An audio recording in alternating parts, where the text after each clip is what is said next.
Subscribe to Film Companion for your film fix. Hit the bell icon so you never miss an update. In the iconic 1975 film Sholay, the only son of an elderly blind man is murdered by the dacoit Gabbar Singh.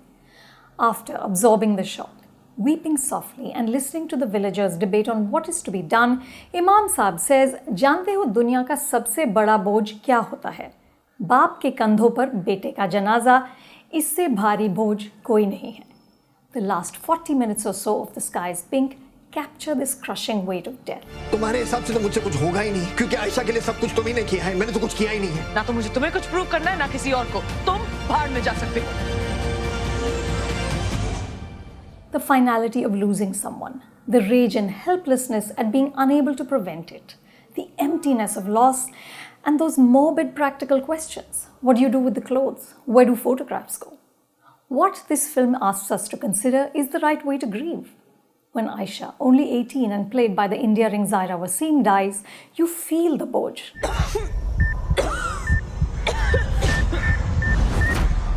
But you also come away admiring the tenacity and will of her parents, Nirain and Aditi. They deal with the death of not one but two children and in the process become champions of life.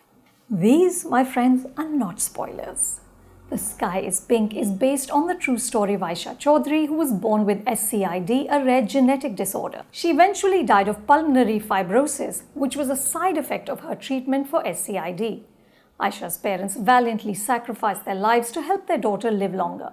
Nirain and Aditi spent years living apart. They worked tirelessly to raise the money for treatment. At one point, Nirain even begged for donations on the radio. Aditi researched every possible cure and doctor and robotically disinfected surfaces that Aisha touched to prevent her from getting an infection, because even a common cold could prove fatal. They tried not just to keep her alive but also to keep her happy. At one point, Aditi was micromanaging her daughter's crush on a schoolmate. To keep her daughter breathing and smiling, she essentially became the helicopter parent from hell. Rather than death, director and co-writer Shonali Bose focuses on the couple and their courage, which is wise because Nirain and Aditi's relationship endures unimaginable pressures. In interviews, Shonali said that everything we see in the film is true, that it's based on hours of interviews with the parents, especially Aditi. The film was made with the support and approval of the Chaudharys, and that perhaps is what has blunted its edges. The Sky is Pink is sincere and heartfelt, but it never gets raw or messy. Until that final stretch, it doesn't pierce your heart the way this subject should. Shonali's superpower as a director is an unsentimental gaze that enables us to view uncomfortable situations with empathy. Her last film, Margarita with a Straw, was also about a family dealing with a debilitating situation. The elder daughter, Leila, has cerebral palsy. The film grappled with that, with cancer, Leila being bisexual, and a heartbreaking bond with her dying mother. There's this wonderful scene on the terrace when Leila is trying to tell her mother that she's bisexual, but she's having trouble saying the word, so she only manages bi, and her mother comes back with "Main kya kam bai hoon," and starts ranting about how badly behaved Hindustani men are. It's hilarious and touching. In The Sky is Pink, this lightness of being is replaced by an all-pervasive cuteness.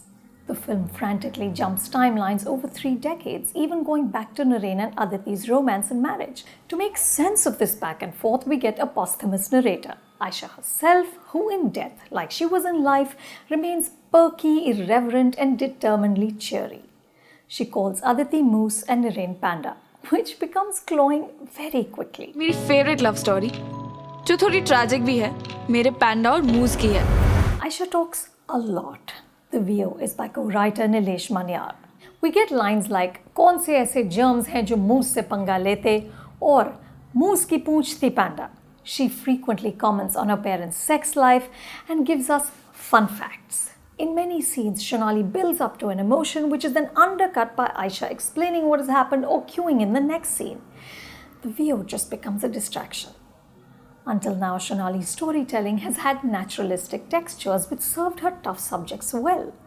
The Sky is Pink opts for a glossy aesthetic. There are speedboats, swanky homes, sweeping top shots of London and the Andamans. Mother and daughter bond over mischievous shopping expeditions. And no matter what the characters are grappling with, they are impeccably styled. Aditi goes to hell and back, but her hair, makeup and clothes stay on point. Apart from the changing hairstyles, there's little to suggest her age, and in one scene she's supposed to be 50. Nireen becomes weathered by the trauma, but Aditi's anguish is barely reflected in her demeanour. This varnish undermines the authenticity of the emotions.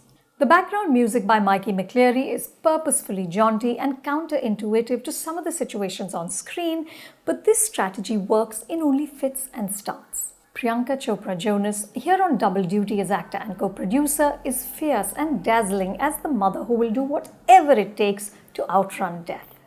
But Farhan Akhtar as the father has more impact because he allows us to see his vulnerability and exhaustion. Rohit Suresh Saraf as Aisha's brother Ishan also does well. The Sky's Pink deals with extreme anguish, but it feels too sanitized. Still, at the end, when you see photos of the real Aisha, Ishan, Nireen and Aditi, the weight of their tragedy and the force of their indomitable spirit hits home. I just wish I'd felt that through the film. चलिए सब कहिए आयशी For more reviews like this, subscribe to Film Companion and don't forget to check out our new property, Off the Page with Lage Raho Munna Bhai.